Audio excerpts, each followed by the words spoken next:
The Silent Ward. They say the abandoned St. Mary's Hospital still echoes with the cries of the forgotten. For decades, its tall brick walls and broken windows have loomed over the edge of town, a decaying monument to pain and suffering.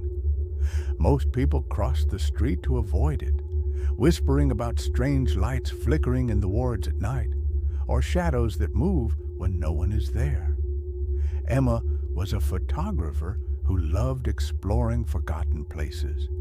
When she heard about St. Mary's, she knew she had to capture it. She arrived one gray afternoon, her camera strapped around her neck, determined to prove the rumors false, or maybe secretly to find out if they were true. The air inside was thick with dust and rot.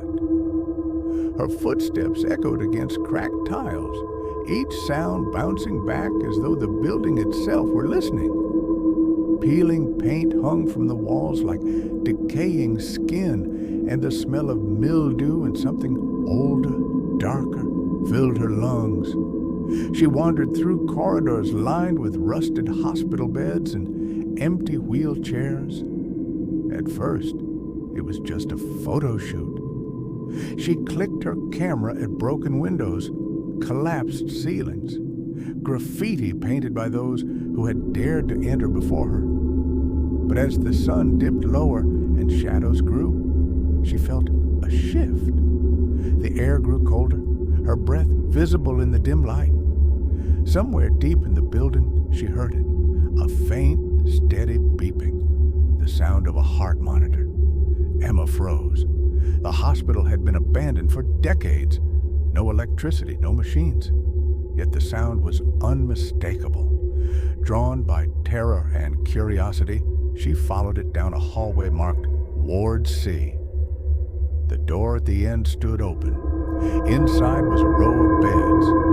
On one of them sat a heart monitor. Its screen glowed faint green, pulsing with life. Emma raised her camera, but before she could click, the machine flatlined. The piercing tone filled the ward, echoing off the walls. Then came the whispers, soft at first, then louder, surrounding her from every direction.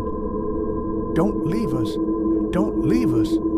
Her camera slipped in her hands. She spun around, but the room was empty. Yet in the corner of her eye, she saw movement. Figures lying in the beds. Pale faces, sunken eyes, tubes still running into their arms. Patients long dead, now staring at her with silent mouths that whispered her name. Emma staggered back into the hallway, heart pounding. The lights above flickered, though there was no power. Her camera clicked on its own, capturing blurred figures moving toward her. She tried to run, but the corridor seemed endless. Doors on either side slammed shut as she passed, trapping her in the middle. Finally, she burst through a set of double doors and found herself in the surgical theater. The operating table still stood under a broken lamp, stained dark with age. On a tray beside it lay rusted scalpels and saws. Emma backed away, but behind her the doors closed with a heavy clang. The whispers returned, now sharper, like voices cutting into her skull. "Stay with us."